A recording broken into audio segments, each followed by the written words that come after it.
We're going to call this meeting to order. This is the Transportation Policy Committee for September 20th, 2023. So good morning, members of the Transportation Policy Committee. This meeting is now called to order. For those around the table, please turn on your microphone when speaking. For those participating by Zoom, please state your name when making a comment or asking a question. The MAG public comment process allows members of the audience or the public to comment on items of today's agenda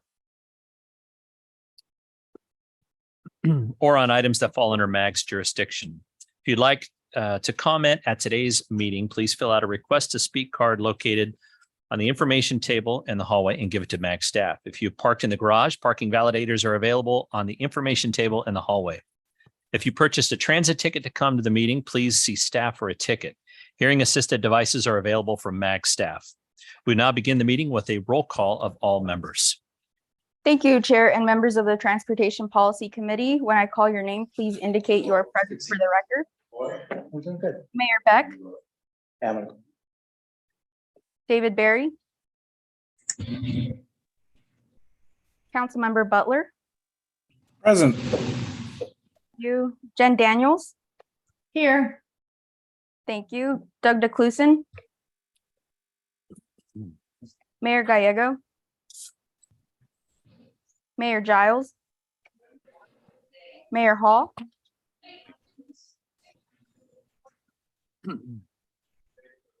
Mayor Hall. Vice Mayor Littlefield. Cheryl Lombard. Councilmember Manfredi. Roy Miller. Chair Osborne. Present. Thank you. Tyler Pace. Mayor Peterson. Here. Thank you. Mark Reardon. Thank you. Supervisor Sellers. Here. Thank you. Councilmember Stewart. Here. Thank you. Councilmember Stipp. Present. Thank you. Mayor Wires. I'm here. You. Mayor Weiss. Here. Thank you. Mayor Wheatley. Thank you. Mayor Woods. And then I'll just circle back. Mayor Hall. Vice Mayor Littlefield. Is there anyone I missed? Chair, we do have a quorum. Item number 2 is Pledge of Allegiance. Please join me for the Pledge of Allegiance led by City of Chandler Councilmember Mark Stewart. Thank you, Chair. Please join me in reciting the pledge. I pledge allegiance to the flag of the United States of America and to the republic for which it stands, one nation under God, indivisible, with liberty and justice for all. Thank you, Councilman Stewart. Item number 3 is call to audience.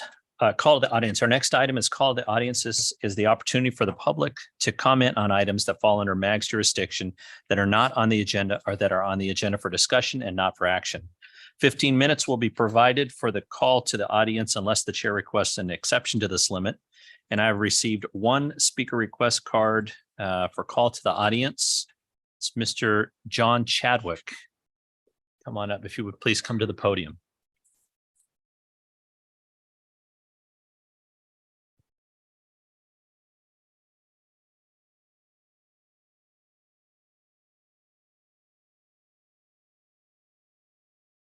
Not yet. Hello.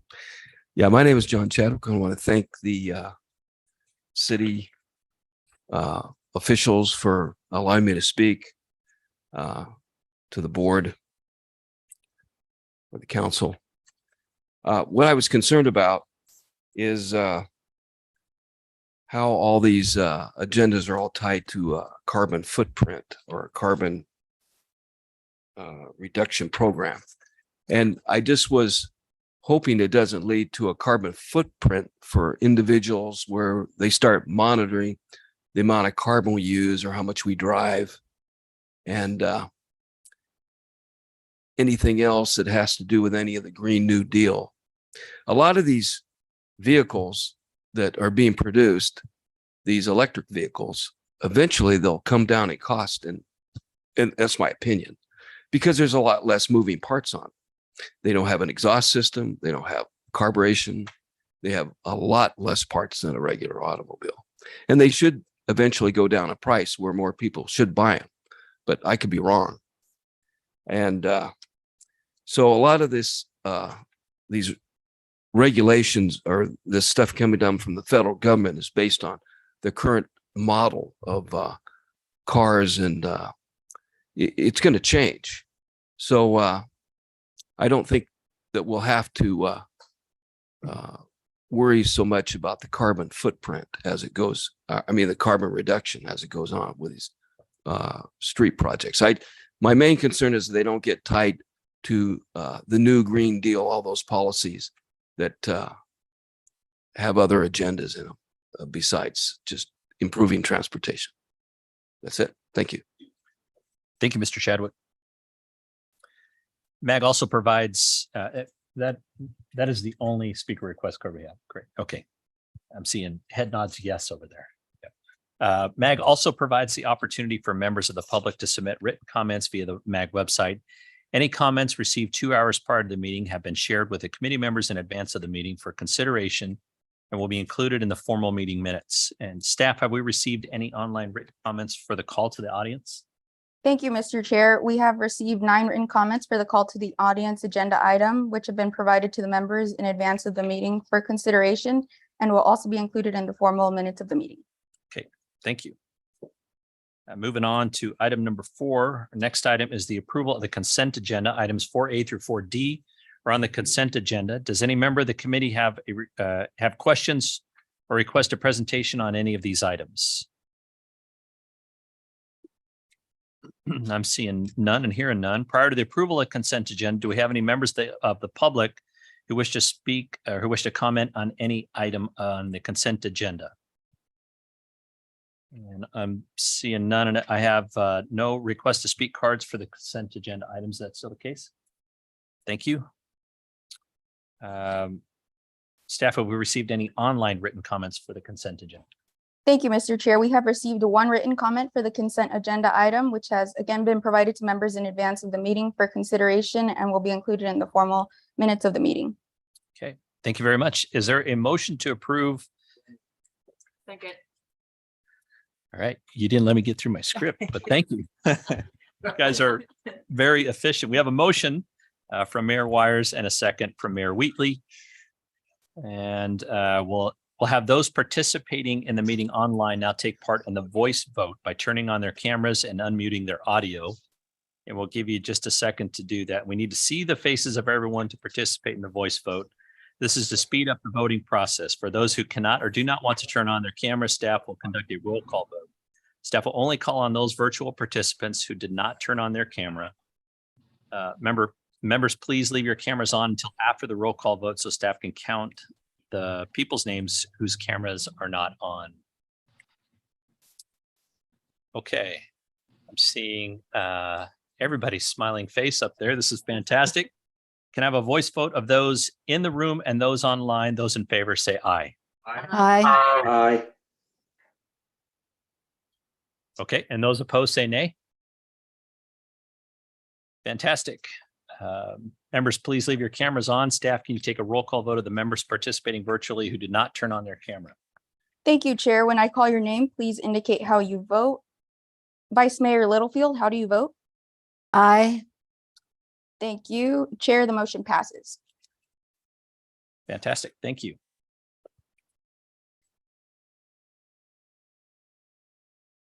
Okay, on item 5. Item 5 is on the agenda for information and discussion. Ed, would you please, Mr. Zerfer, would you please introduce this item? Thank you, Mayor. Members of the committee, we have a very full agenda for you today of really substantive transportation items. The first one is of interest to any of you who have driven on the I-10 inner loop, basically any time of the day, but particularly at rush hour. Bradley Williams is our transportation engineer who is working on this project. The Deck Park Tunnel to the split between the 10 and 17. So this is following on the Broadway curve, which is, as you know, fully under construction. We're continuing to move through into the inner spine that supports the entire region, although it's located in Phoenix. It is truly a regional freeway and actually a national freeway. And so Bradley's doing some work on that. We wanted to give you full briefing on where this is headed. I think you'll find it interest as policymakers and as people who drive or take transit through that area. So Bradley? Thank you. Thank you, Mr. Chairman and members of the committee for the opportunity.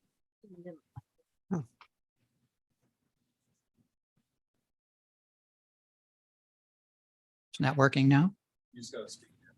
Oh, okay. All right.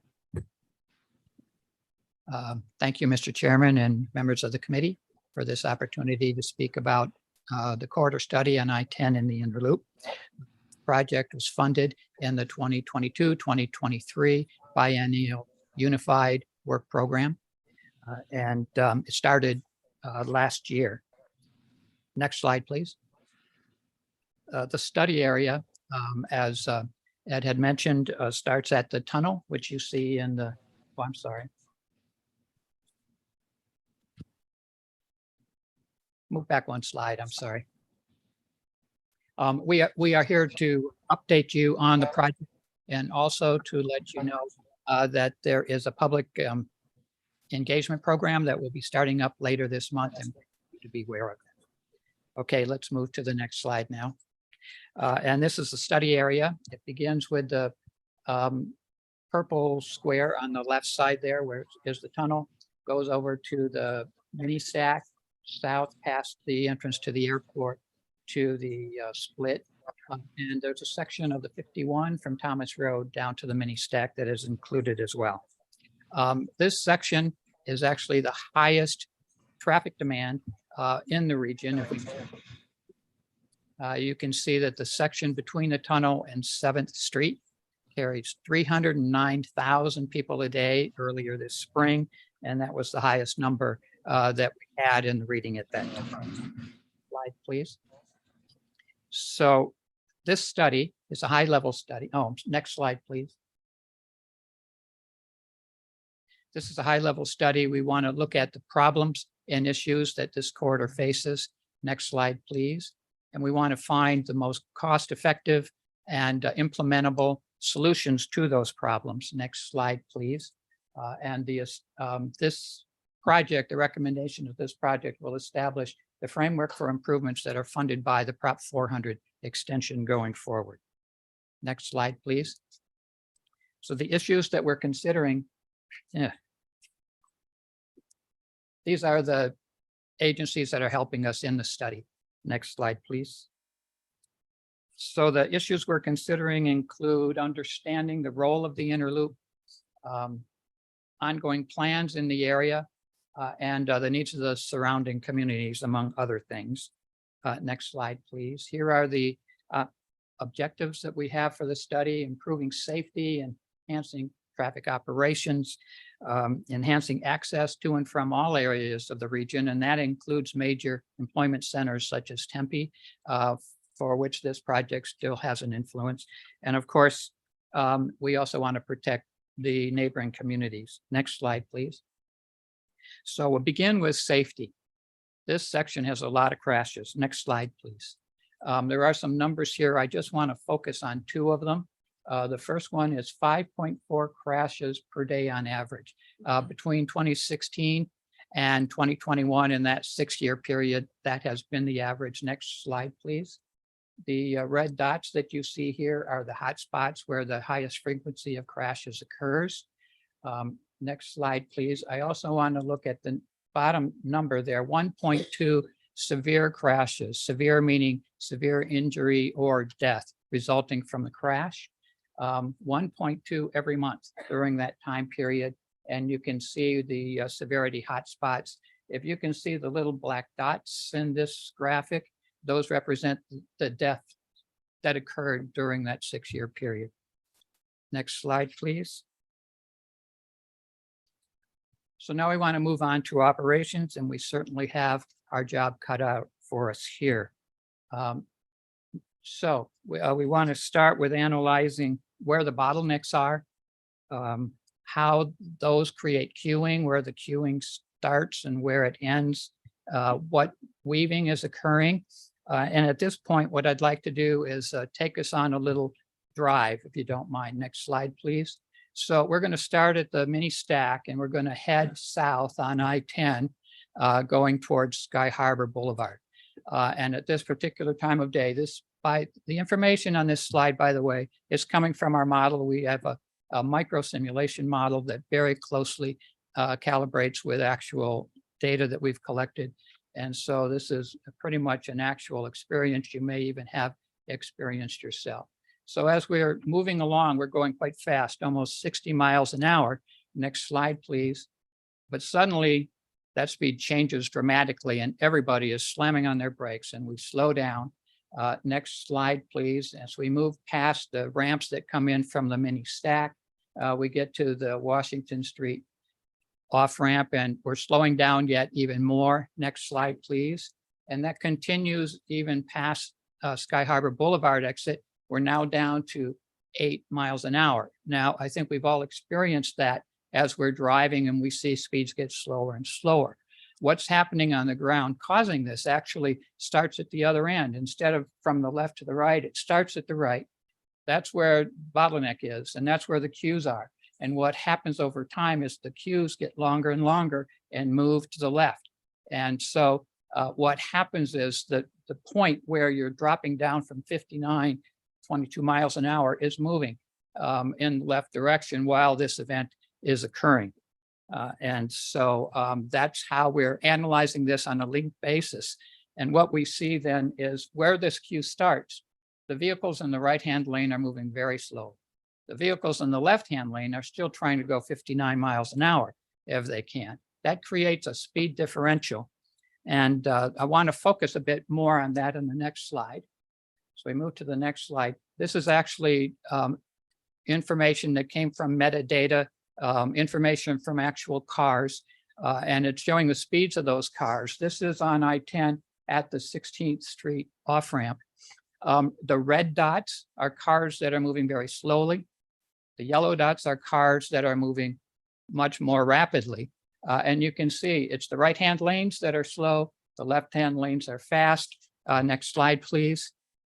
This creates real weaving challenges. To get from a slow lane to a fast lane is a real challenge. Next slide, please. So we have sudden stops and starts. Next slide, please. That creates incentives for queue jumping. So we've all seen people flying in the left-hand lane and then suddenly having to move all the way to the right. Next slide, please. All of these events help to increase the potential for crashes. And we're back to safety one more time. Next slide. We've actually looked at the speed differential locations, which on this slide are the blue lines. That might be a little hard to see. The yellow and red dots are those crash hotspots that we talked about before, and you can see there's a strong correlation.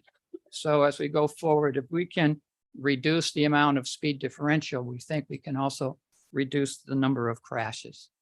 Next slide, please. Going on now to access to downtown and the airport. Certainly I-10 is the primary access route to get to these locations. Next slide, please. Here we're looking at the street system. The red lines with the arrows are the arterial streets in the inner loop that have interchange connections to the freeway.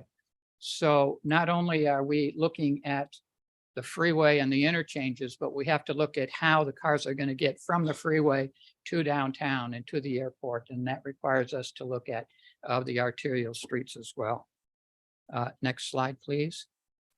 We are very concerned about the surrounding communities. This is an image showing us the historic buildings within the corridor, but we're not just looking at that. We're looking at environmental impacts, community impacts, cultural impacts, et cetera, to be sure that the local communities are properly protected. Next slide, please. Regional travel. I think we all know that this section, the inner loop, is critical to all regional travel in the region. This is actually a slide from Google Maps that shows congestion levels. Red means it's very slow, very congested. And you can see even in this regional scale, things focus into the middle towards downtown to show the significance of this section for regional travel. Next slide, please. So we're focusing on the general purpose lanes, but also on the HOV lanes to be sure that each of these networks is working to its full potential. And of course, access to all areas of the region, including the major employment centers that are nearby. Next slide, please. So what alternatives are we looking at? We have lots of them. Next slide, please. In the section between the tunnel and 16th Street, we have 14 alternatives that we're looking at. Next slide, please. In the next section from Thomas Road down to Jefferson Street, 23 alternatives. And the last one for the south area, one more slide, please. Another 12 there. Next slide, please. You may ask, but what types of improvements are we looking at? I want to give you just a few examples. This one here is a section where the weave between an on-ramp and the off-ramp is very short, too short, and creates too much weaving. The problem is you have a vehicle entering on the left side there, adding traffic to the main line, and then traffic leaves again at the right side, but that center section has more traffic, and that's where all the weaves occur. So what we want to do is try and eliminate that weave if we can. Well, the way to do that is to move the off-ramp from the left side to from the right side to the left side, and move the on-ramp from the left side to the right side. That requires us to grade separate, elevate one of those ramps over the other, and we call that graded ramps. So that's one of the possible solutions. Next slide. Another option is when you have multi-lane weaves, which happens a lot with the HOV system. That's difficult to manage. So we have to find solutions. If you go to the next slide, one solution is to restrict that weave, and that will prevent a lot of crashes by just reducing the number of weaves. Next slide, please. This one is talking about lane drops. When you're in the right-hand lane and suddenly the lane ends and you have to merge back over to the left. And we have a couple different possible solutions for that. On the left-hand side, next slide, please, you can fill that in and allow that lane to continue. We call that an auxiliary lane. Next slide, please. We could also move in the other direction, and we can not allow that lane drop to occur there, but have the exit lane actually be an exit-only lane. And that will eliminate the need for weaves as you go past the interchange. Next slide, please. This is the last example I'm going to show you. The HOV system actually has a couple of its own interchanges that you don't need to weave with the general purpose lanes. You can stay right in the HOV lane and enter an exit. And we're looking at opportunities to have a few more of those in the corridor as well. Next slide, please. We're looking at alternatives also that are more of a corridor regional level, and they include things like improving communications, altering lane usage, and even speed control. Next slide, please. There have been a number of studies in this area in the past. They have some good recommendations. We're including those recommendations as well, and we'll be studying them. Next slide, please. So I mentioned earlier that we're starting our public engagement plan later this month.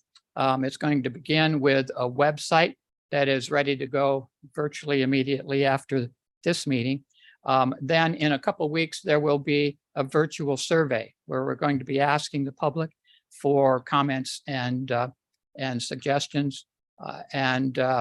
Many of you may be contacted by us in the next couple of weeks asking for assistance in marketing that and being sure that people are aware of it so that we can get a good response to the survey. Next slide, please. So our schedule is we're now in the process of evaluating all of these alternatives. We will be preparing recommendations They will be going through the committee process around winter or spring next year. Next slide, please. So the recommendations of this study will be taken through oh, I just said that, didn't I? The recommendations will be implemented through design projects that will go through the ADOT design process, and that is our objective. So actions requested today, this is just for information and discussion, but we did want to make you aware that the public engagement program is moving forward and wanted you to be expecting to hear from us as that moves forward. Mr. Chairman, members of the committee, that ends my presentation. Okay, thank you, Brad. Do any members have any questions or comments? Yep. Mr. Stipp? Thank you, Mr. Chair. Bradley, thank you for the presentation. It is, as a driver of these freeways, it is kind of apparent to the non-technical person that we are not engaging human behavior in any of these discussions. We are looking strictly at physical, we say we're going to reduce the speed as an opportunity. I think every person in this room knows that even though we change the speed limit sign, that is going to affect virtually no driver out there, except for a handful of them. And taking that aspect of human behavior into the modeling, I don't get the sense of that. So can you talk to how human behavior affects some of these decisions going forward? I think that we see the effect of human behavior most in the whole concept of speed differential.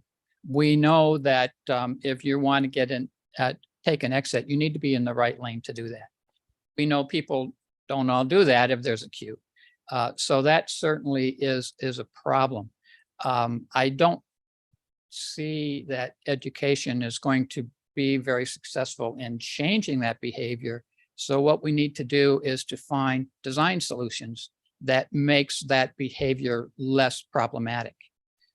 And that's what we're really trying to do in all of these instances, is to do what we can do.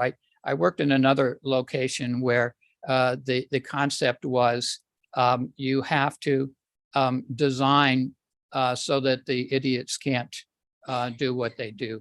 And you have to solve it with design, not by changing their behavior. And so that's pretty much the approach that we're taking here. Okay, so I looked at a couple of the examples, and my first, I think you call it the braided ramps. First glance from a fiscally conservative perspective was, oh my God, that's going to be expensive. But from the human behavior perspective, that is the solution to the problem, of one of those issues. So I guess I'm appreciative of that. It seems that we've done a lot of engineering in our freeway system from 20 plus years ago. That is certainly not holding up today. Restricting movement in the HOV lane through that section may also be a good alternative. I hadn't thought about that, so I was glad to see that in there. I just appreciate us taking that human behavior into consideration as we move forward. So thanks for the presentation. Thank you. Thank you, Mr. Stipp. Any other?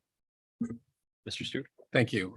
Thank you for the presentation. I have to say, when I saw the slide with the number of deaths per month on that particular interchange, I think Mayor Peters and I were both kind of alarmed when we saw that.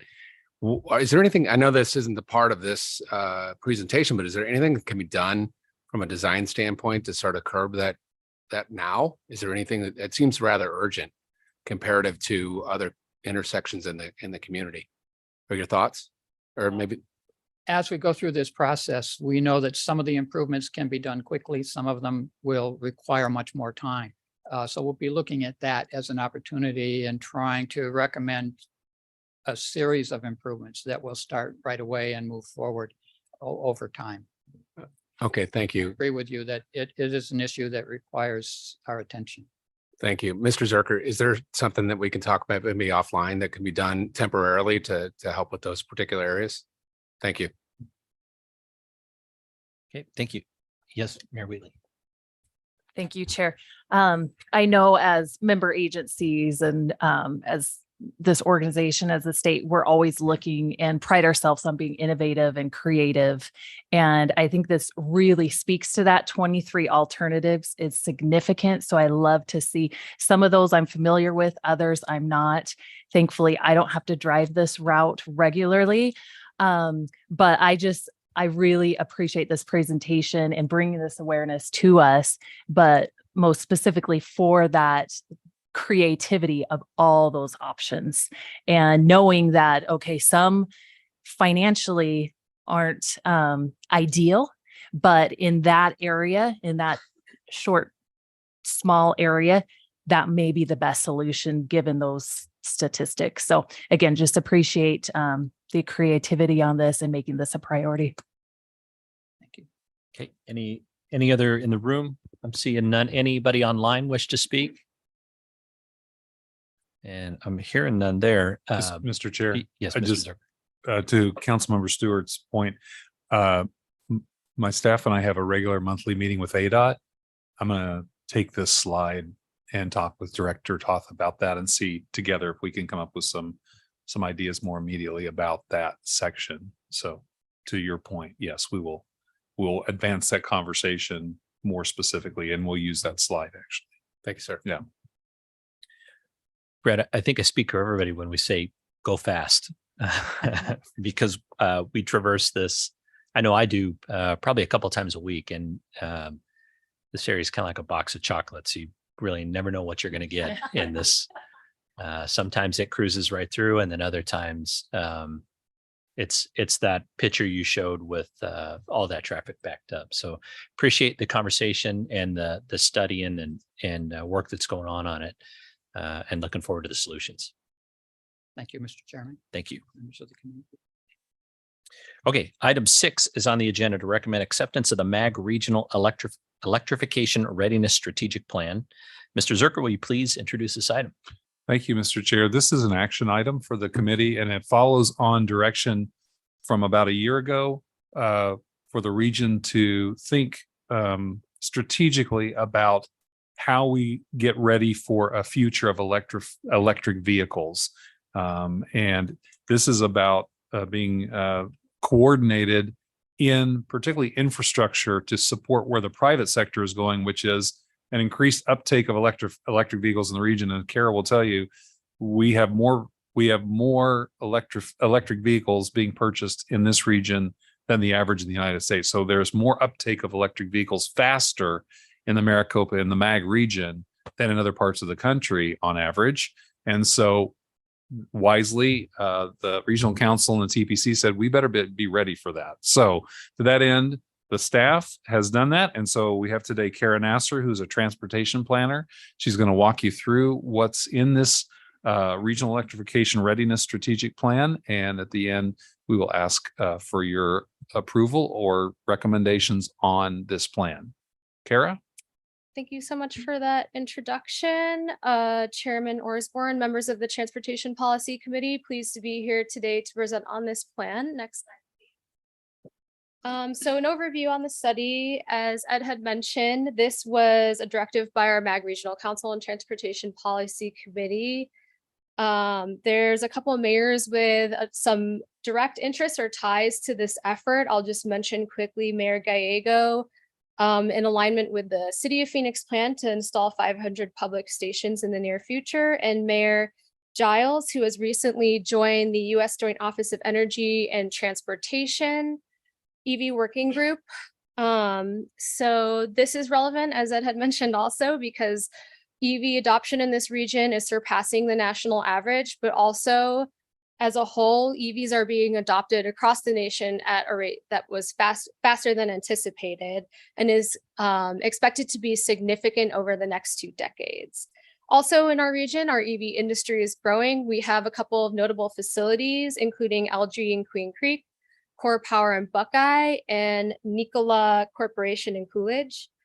So the study is really meant to set a regional framework for future transportation electrification, and it includes a siting analysis to identify gaps in need, identification of funding opportunities to ensure that we are getting our fair share here.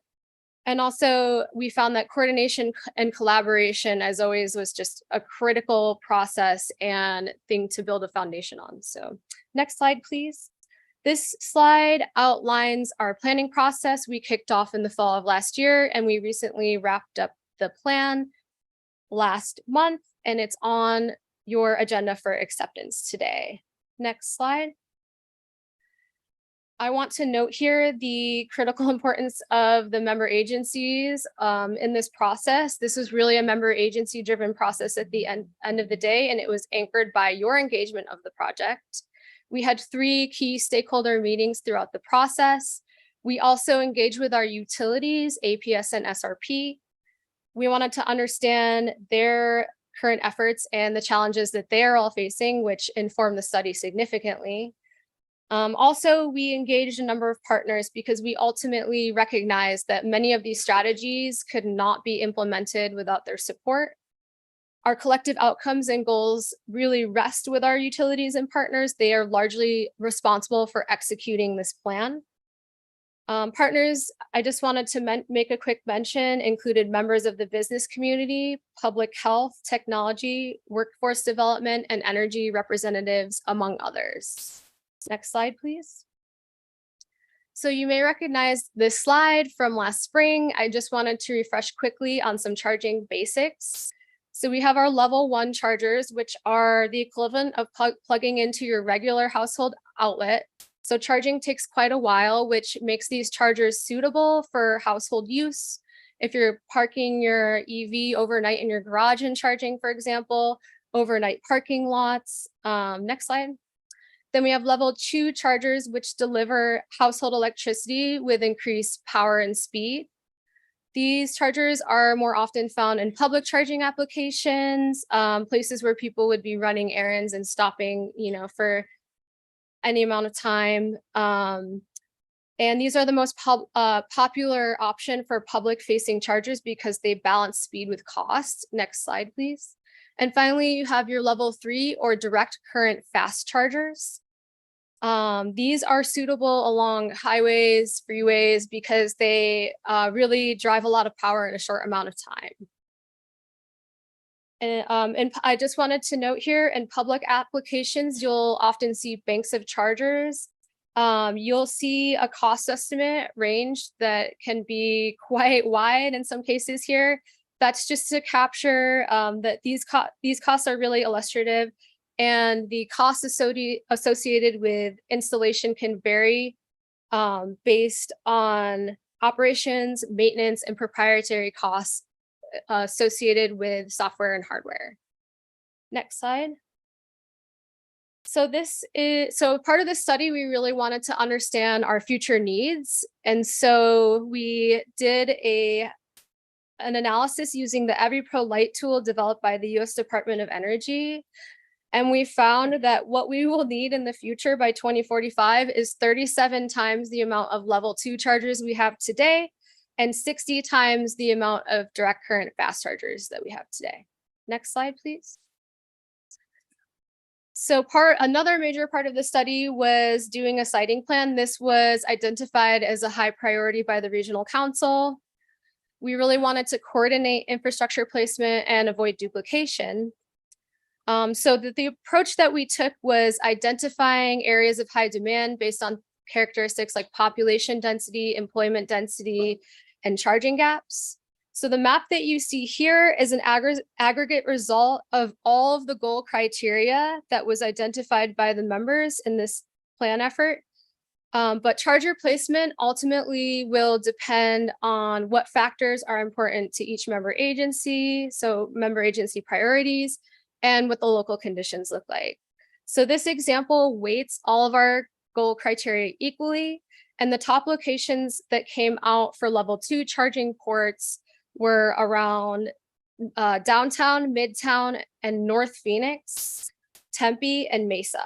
This makes sense when you consider, again, the applications of level 2 chargers, which is often found around workplace and places where people are shopping. And so basically you can think of the need exists where people live and work. Next slide. We did a similar analysis for our DCFC chargers. This was again based on the goal criteria and could change based on priorities and local conditions. But you'll see the top locations that came out were along our freeway system, including the I-10, I-17, and US 60. This again makes sense when you think about the application of fast chargers, that they deliver a lot of power in a short amount of time, so people would use them along our freeways. Again, these maps reflect high priority locations that were consistent with the goals that were identified by our member agencies. And this is really just intended to be guidance that you all can use when developing your own plans for the deployment of EV infrastructure in the future. Next slide, please. This is just a high level of look at what was included in our plan. We have best practices, market trends, future needs, existing efforts, existing conditions, funding opportunities, and strategies. Next slide, please. And I just wanted to touch on a couple of our featured strategies in this plan, notable ones that were identified that we could take, or you all could take. Next. So we were looking at implementing policies that encourage the utilization of our clean energy resources and energy surplus. We have a surplus of daytime solar that is ripe for supporting our charging needs in this region. Next, please. Train the local workforce via local apprenticeship programs with community partners. A significant gap that we found as we were doing all this work and talking to partners is that there is a gap in the workforce. We need to start training people, electricians, to really support this growing market that we have. Next. We can align our regional efforts for federal grant opportunities with interested communities and project types that can best compete for that funding. Next. And we can deploy and install infrastructure and chargers that ultimately support the plan goals that we've identified. So we have an opportunity here that aligns with the carbon reduction program item that is following this item. Next. I'll touch a bit on the funding opportunities that we did identify here. We found some discretionary grant opportunities, the lower no emission bus program, which I'll note that Phoenix and more recently Valley Metro has been successful in securing. The charging and fueling infrastructure grant program, which we heard on the front end of this effort that you all wanted to be well positioned to utilize this funding. So this plan in a way does that. And finally, we have a unique opportunity now to implement some of the plan recommendations more immediately and address some of our air quality issues in the more immediate future. So my colleague Patrick Stone will be presenting on the carbon reduction program following this item. And we will be seeking feedback on that strategy today, and there will be an opportunity for a more in-depth conversation on funding within that item. Next slide. So again, this is on your agenda for recommended acceptance today, and I'm happy to take any questions at this time. So, Mr. Chair, this is really to do a couple of things. One is to respond to the private sector move to electric vehicles. How is the region ready to respond to the private sector? Second is to focus your own local efforts in your own communities as you're working on things. This can be a framework for your community decision-making about what's important in your individual community. And then third, as we move forward with regional funding, how should regional funding be deployed in the efforts to respond to electric vehicles or low emission vehicles? So with that, turn it back to you and answer any questions. Thank you, Kara. Thank you, Kara. We're going to go to Mr. Sellers first. Yeah, I guess my question is how much is this plan focused on the time limitations on obtaining federal funding that might be available? So if I heard you, you're wondering about the timing with federal funding. So for the I can at least answer the CFI portion of that. So that funding it was delayed a bit, but it was more recently released. And that's a 5-year funding timeframe. So we still have plenty of opportunity there. However, those funds are given to ADOT, and ADOT is responsible for programming in large part that funding. So we do have a small opportunity with a discretionary community program, but it is a limited and discretionary. And Mr. Sellers, I think this is laying a foundation for a future. We don't know what the grant opportunities may be. Mhm. As Kara said, the next item you'll see is there is an immediate block of money that's not a discretionary grant, but a formula grant that's come to the region. We anticipate there will be more discretionary grants available along the way. We don't know what those are, but this plan kind of sits as a foundation for the region to point back to when those discretionary grants become available. How do we as a region want to go for those grants? Or how do you as individual agencies, individual cities that you're in charge of, how do you want to go for those grants and fit into a larger regional strategy? We'll go to Mr. Stipp and Mr. Stewart and Sweetly.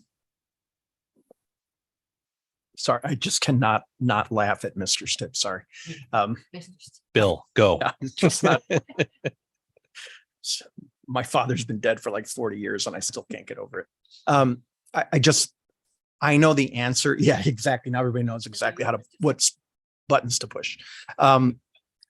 I know the answer to this question, and it was not in your presentation, but I just want you to restate it very clearly. We are not spending current taxpayer money on installing chargers throughout the valley, throughout the Maricopa County. That is not part of this plan. This is simply the strategy. Can we just say that very clearly for anybody and everyone who is listening to this? Chair Osborne, Bill, yes, that's correct. There is no funding currently dedicated to this plan. Yes. Nor intended. More to come in the item following. All right. Thank you, Bill. Mr. Stewart. Well, that sure is a challenge for my question, because I wasn't aware of that. There was some conversation in there about grant funding and things like that. I guess my deeper question is like, there seems to be a real opportunity, a gap within the level 2 charging. Is there any discussions, or maybe you can elaborate on how we're working with the multifamily association, the housing association, to encourage them, not require, but to encourage them to build garages that have level 2 charging already available to diffuse some of that cost later on? And will there be an opportunity for micro rebate programs so that people want to retrofit their garages so they can charge their car? Is that something that this might encompass? Chair Osborne, Mr. Stewart, and members of the TPC. So yes, to answer the first part of your question, it was level 2 chargers you were asking about, right? I just want to be clear, we are not forcing we're not recommending or forcing anything, but part of the strategies that we've outlined, we were looking at ways to encourage if people want to include those things. For example, one of the recommendations is hosting like a clearinghouse that people could use as a resource with ordinances, examples that they could follow if they wanted to get ready for this influx of EVs. If I could I think that's a great question because it illustrates a point, which is MAG itself has no authority to pass laws, ordinances.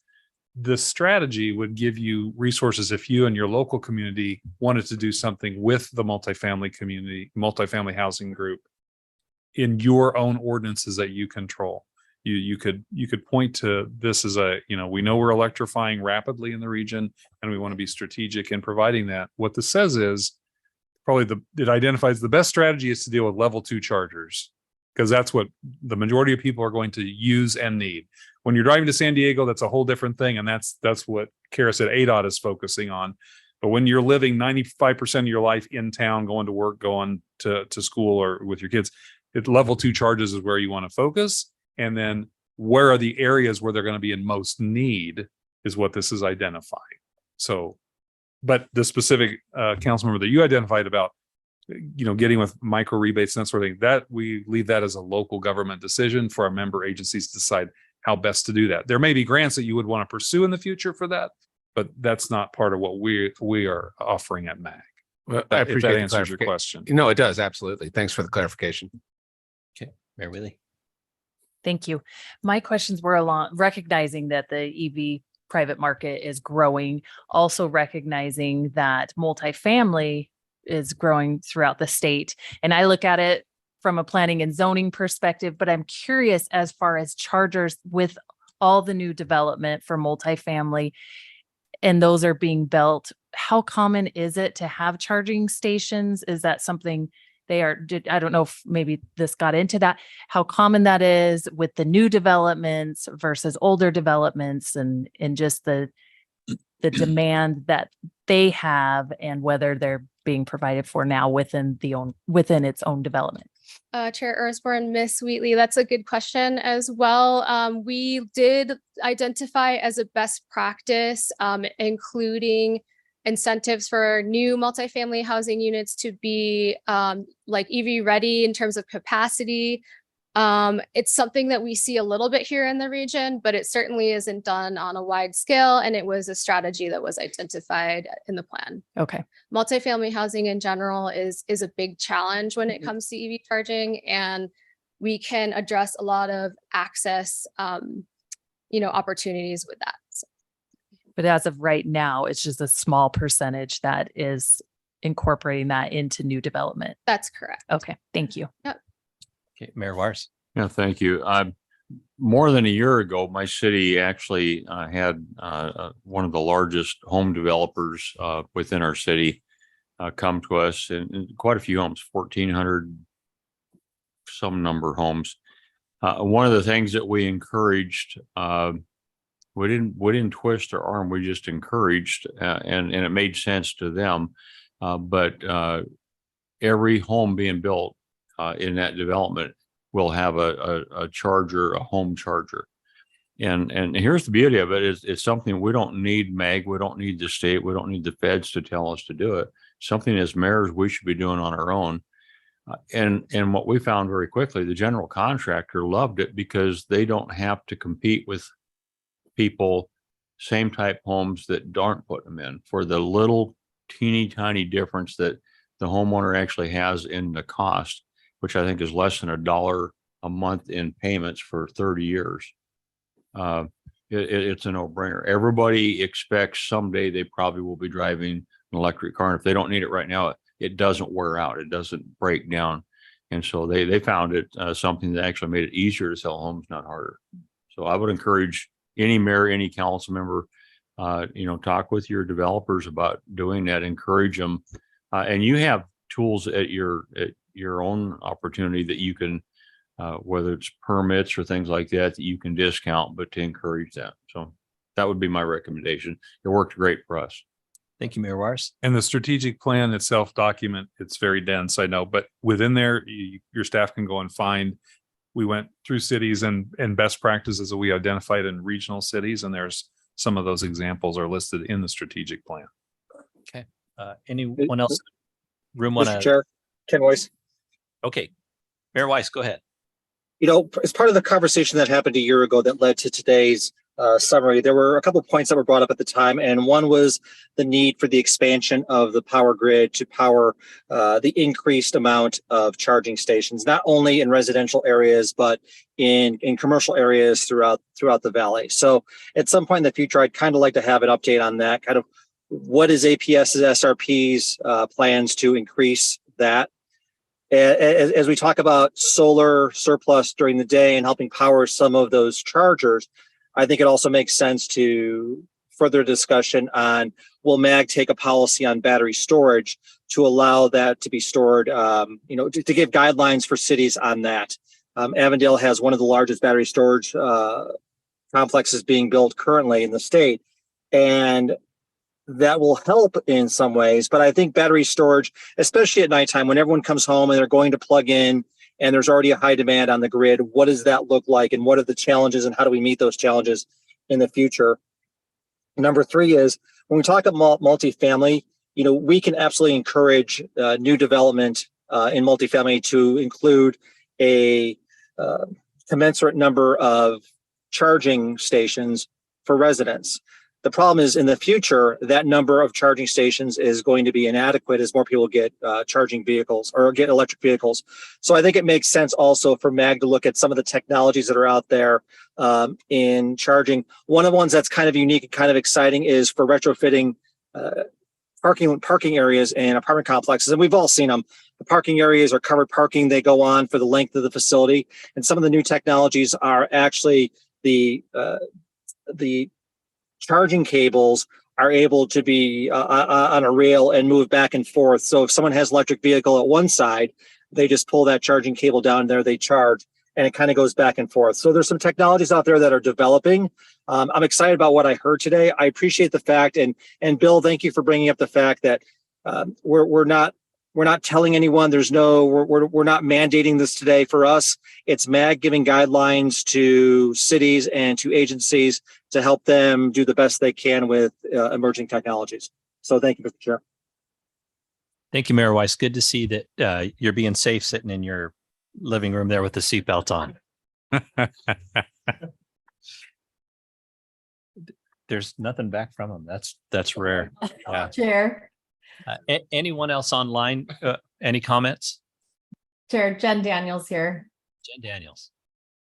Just appreciate the opportunity to contribute here. This is one piece of a statewide effort that's being undertaken right now through ADOT. And there's been some really interesting conversation at state transportation board meetings about why government is involved in what some might consider to be a private sector activity. And there's a really great article and historical opportunity for us to learn from how involved the federal government and state government was in the proliferation of gas stations across the country. So we think that was a private sector enterprise or effort, but really it was planned and it was contributed by government in order to have gas stations located in strategic locations all across this country. So I just wanted to sort of highlight that as being, an added component. I also want to highlight that there is no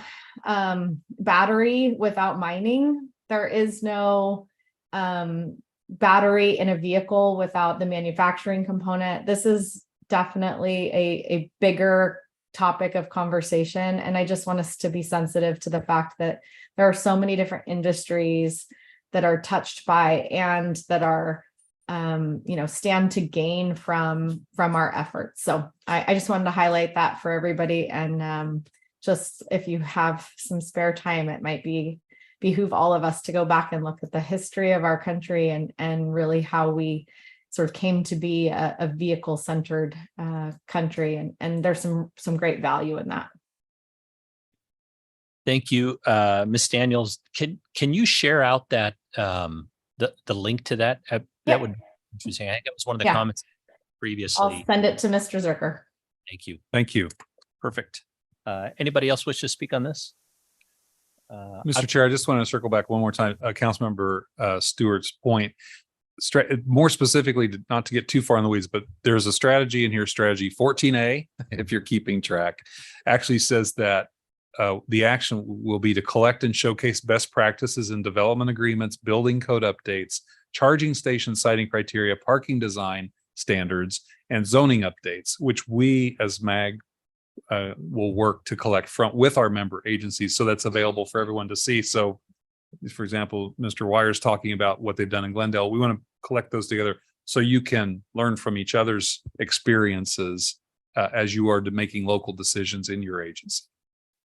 Thank you, Ed. And, that's to Mayor Wyer's point, that's kind of what we do in Chandler. We kind of give gold stars to our project developers and multifamily and housing if they build homes and apartments with vehicle chargers. So we don't require it, but, they get a special pin or something if they go forward with that. So, and I think it's pretty clear, given the uptake of electric vehicles in the region, that it's going to be a competitive advantage that the private sector is going to need to embrace, but that will be a private sector driven decision based on the market. Thank you. The only comment I would add to this is the amount of power that we have generated for this. I don't know when you're talking the numbers you are and the number of stations, if all those are charging, I would think potentially at one time,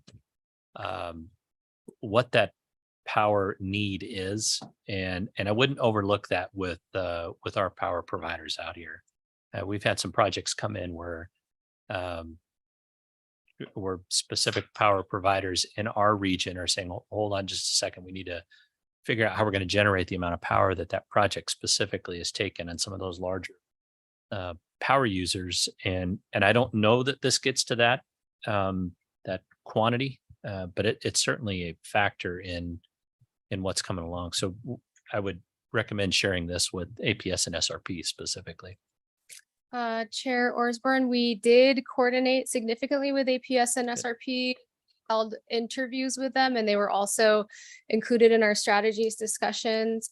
Some of the technical work that we did look at the power load and needs, and it is significant. And I just wanted to share with the committee that one thing that was noted across both agencies is the more lead time that you can give them for big projects, the better, because that is something that can take years.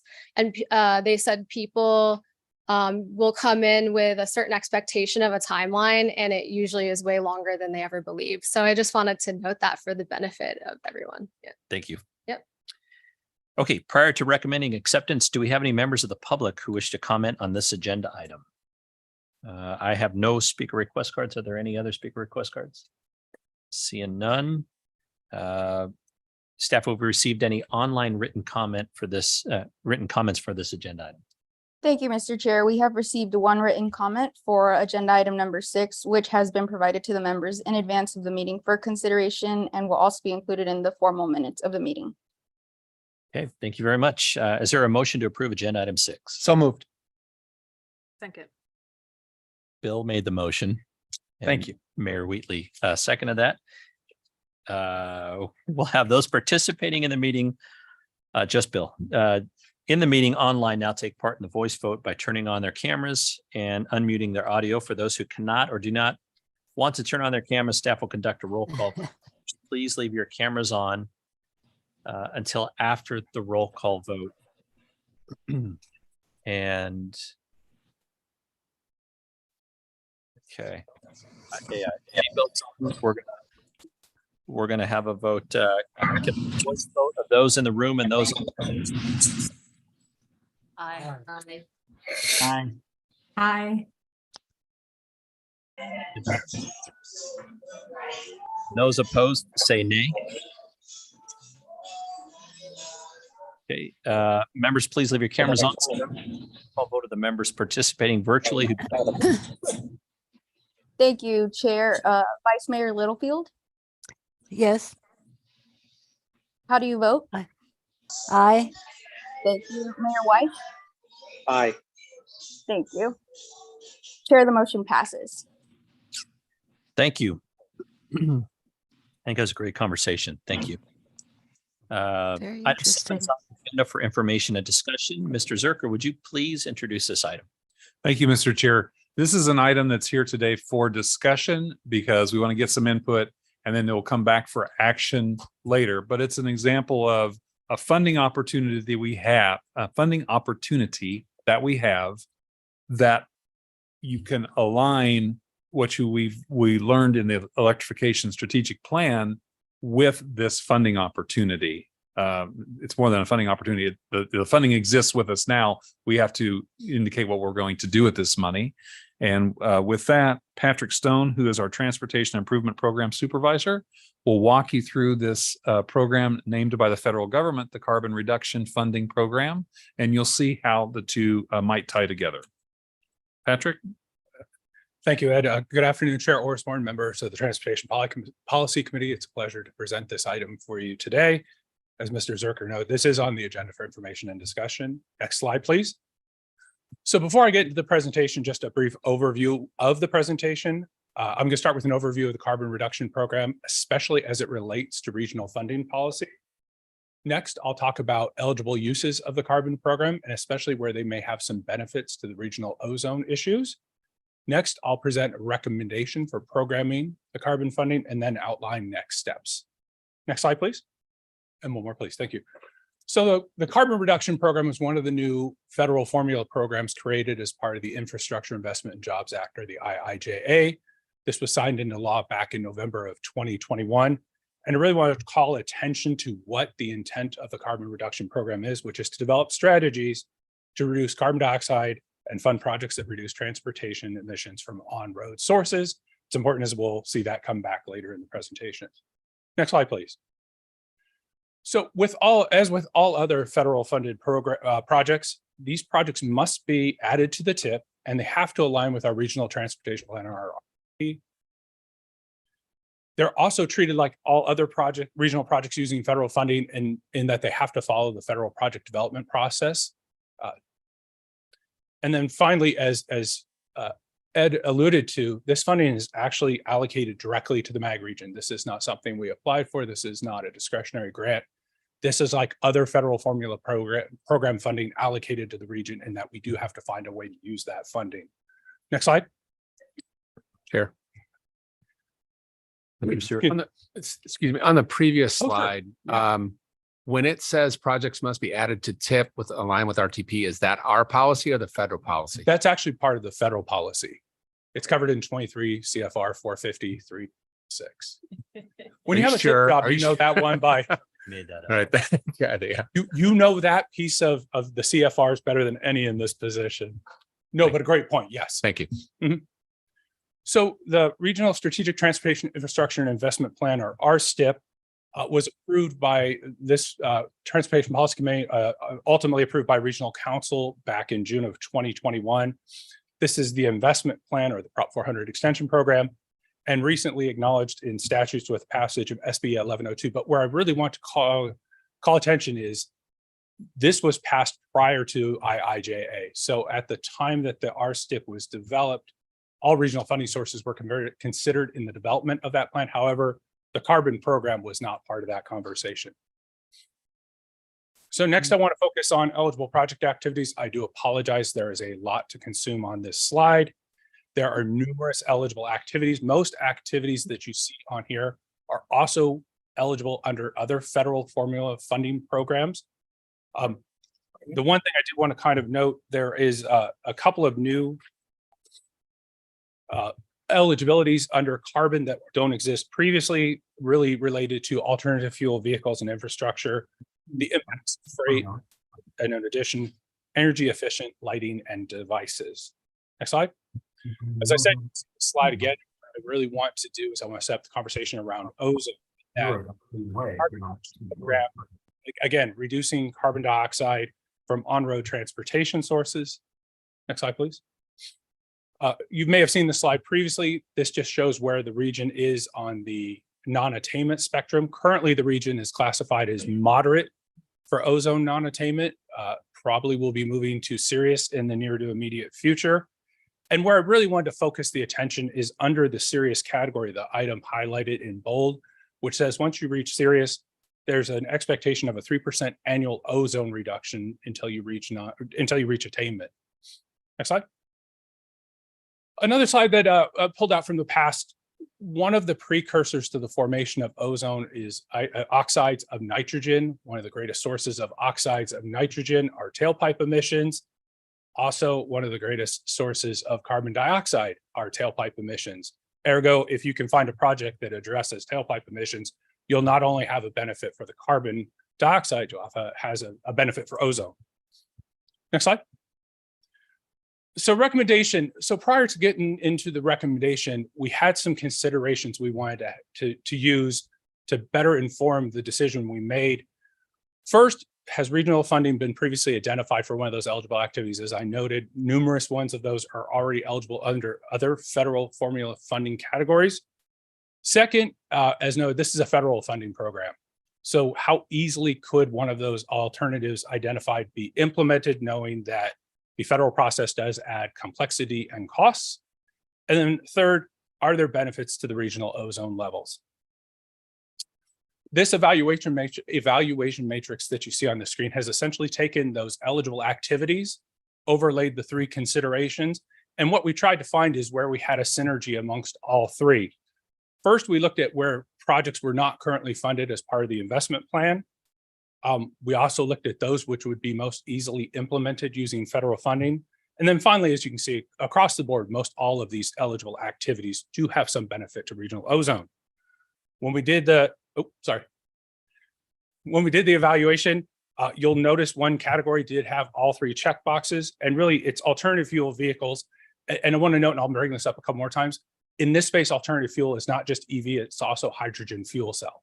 So alternative fuel vehicles and infrastructure are the only eligible options not funded or scheduled for funding that could easily be implemented with regional ozone benefits. Next slide.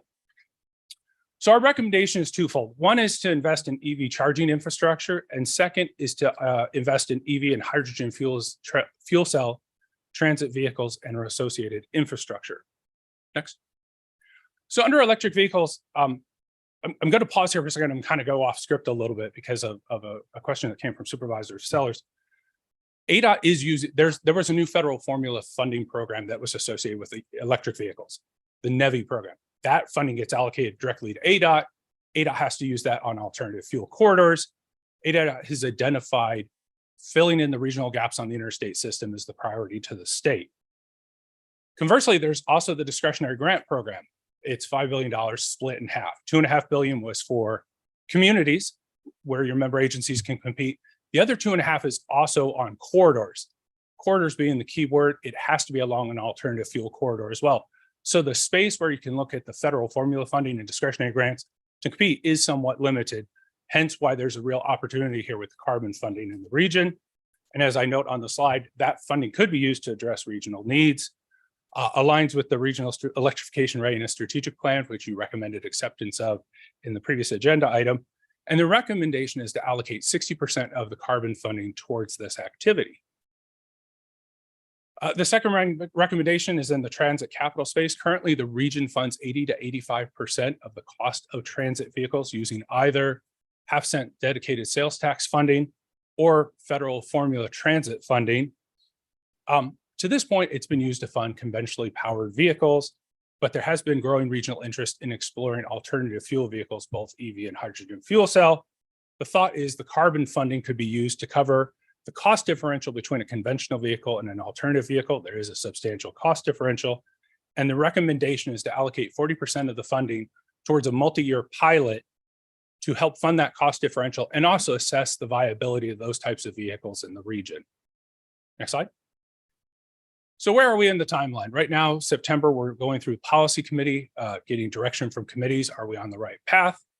The intent is starting in October to work with member agencies to craft a program to actually utilize this funding.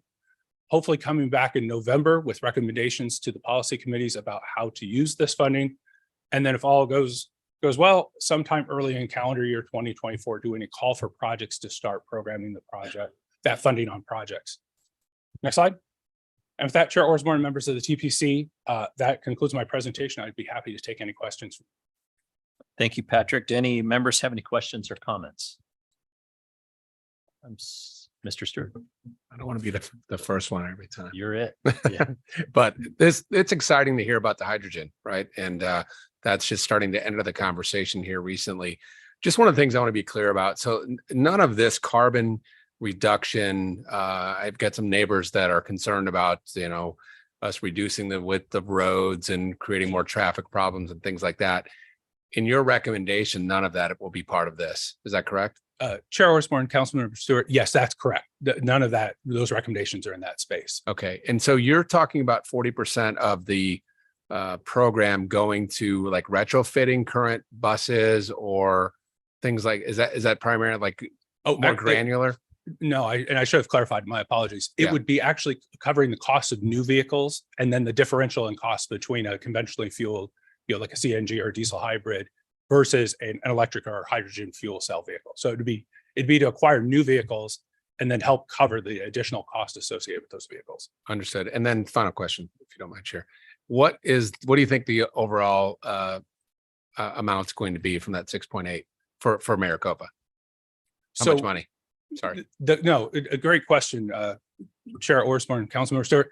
The IIJA roughly allocated about 50 million to the region in carbon funding over 5 years, approximately 10 million a year. So if we apply quick math, it'd be 20 million towards the transit side and then 30 million towards the EV charging. Gotcha. And I got out of order. Sorry, Chair. What was the biggest item that you saw in your studies that produced the most carbon? Was it the vehicles that you're going to use most of the funding for? As we put this presentation together, doing some research, when you talk about CO2 and the biggest precursor or where CO2 comes from, it was identified as tailpipe emissions from personal vehicles and freight vehicles. Like trucks. Trucks. Okay, but we're not really going after. We're going after the transit more or less. Yeah, for a portion of the funding. Yeah. Okay. Thank you. Thank you, Mr. Stewart. Mr. Sellers. Mainly just a comment. The work you're doing is so critical for us. If we're going to get past this air quality issue, that could be a significant problem for our continuing economic advancement. So thank you for what you're doing. The other thing I'd like to mention is that, and I'll turn to Ed on this, but I think there's some confusion about what MAG does. We certainly don't do road diets or anything like that as a part of our agenda here. Mr. Sellers, that is correct. As I said in a previous conversation, MAG doesn't pass laws or ordinances. We plan where regional dollars are going to go, and we respond to the needs of our member agencies. And so discussions about us doing road diets, that would not come from MAG. That would be initiated, if so, by individual agencies that would have to go through a process. Okay.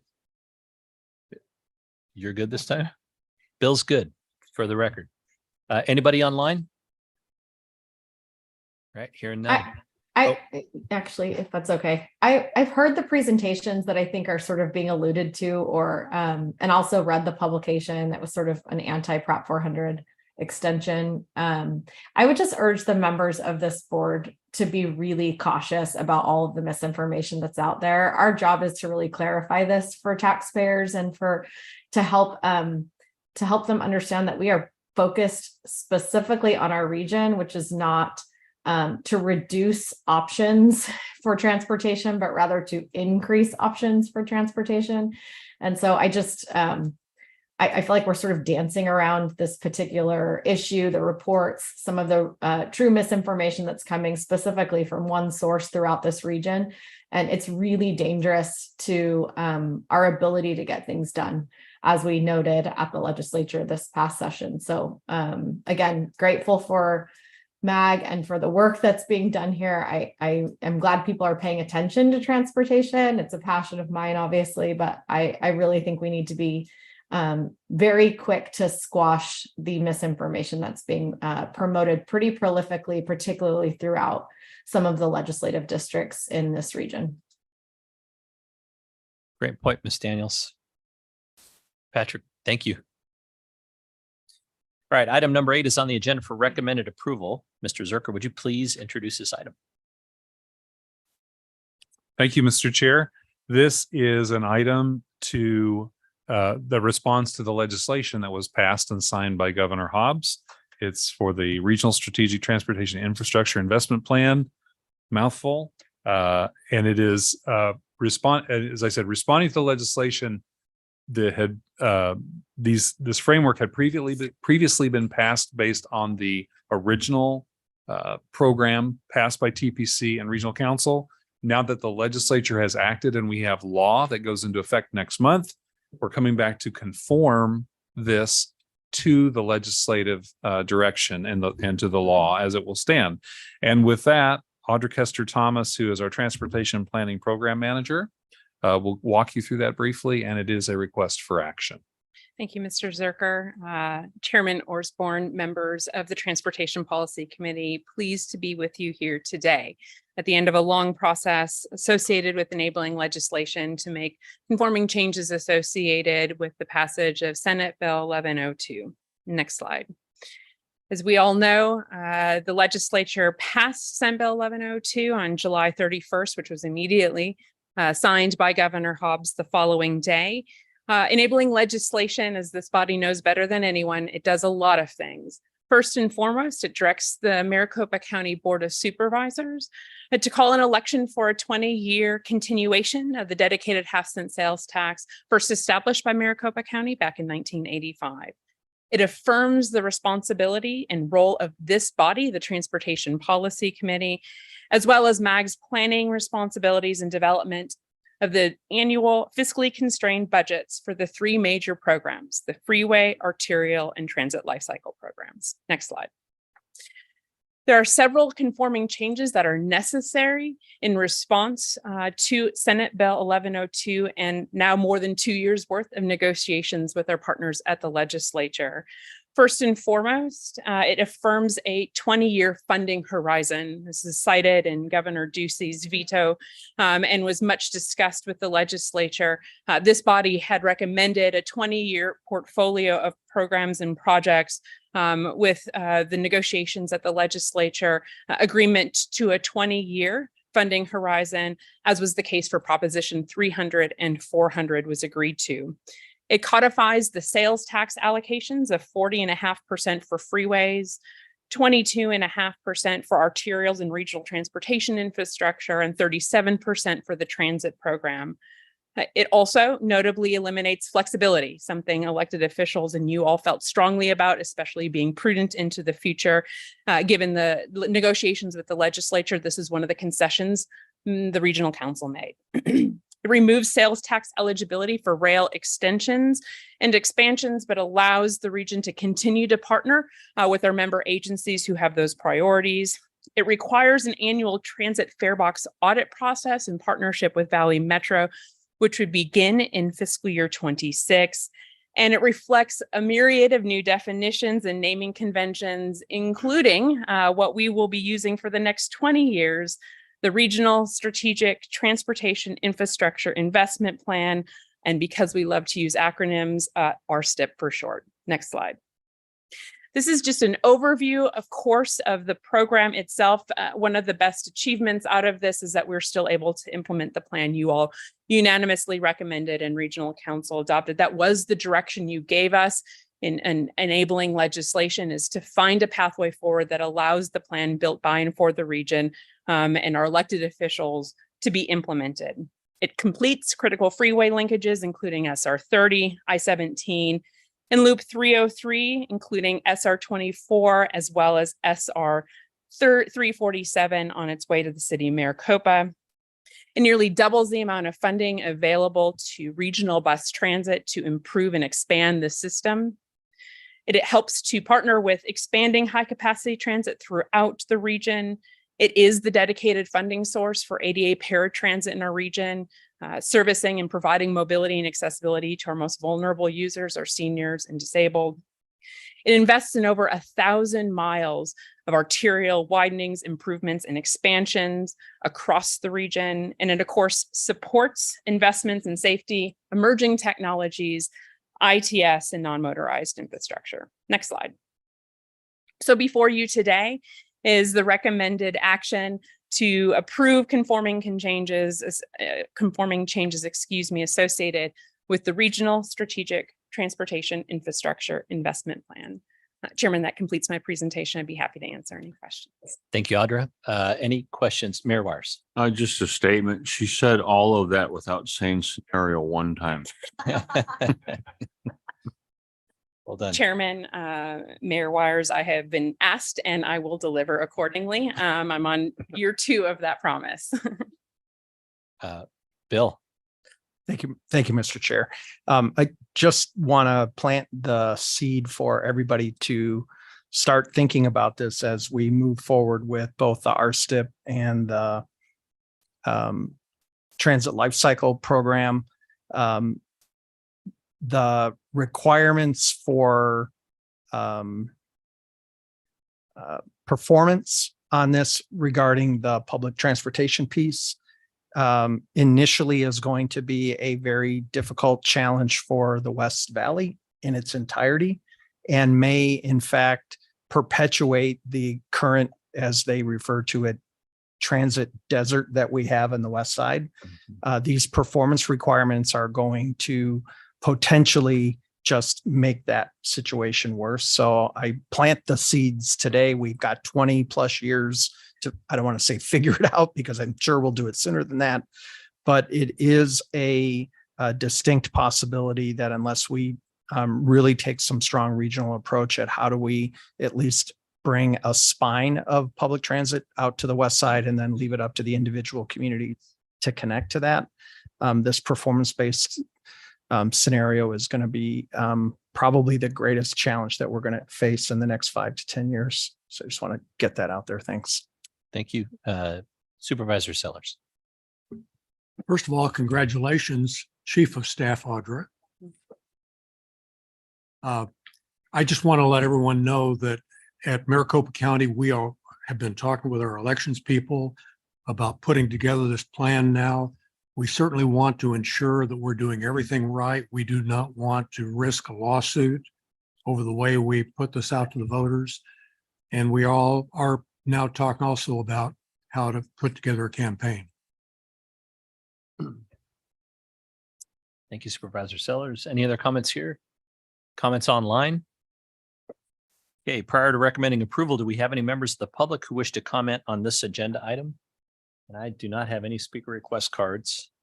And staff, have we received any online written comments for this agenda?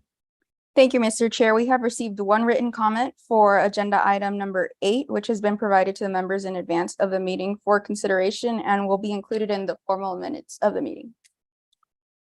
Thank you very much.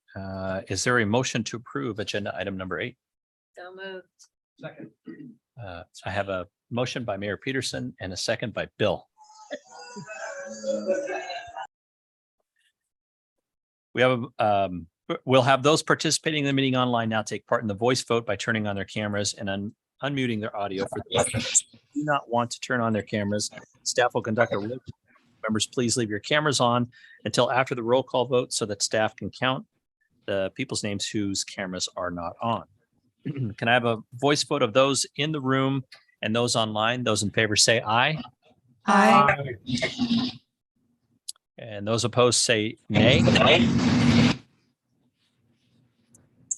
All right, members, please leave your cameras on. Staff, can you take a roll call for the members participating? Thank you, Chair. Mayor Weiss. Aye. Thank you. And Vice Mayor Field. Vice Mayor, Aye. how do you vote? Aye. Thank you. Chair, the motion passes. Okay, thank you very much. Great job, committee. Legislative update. Thank you, Audra.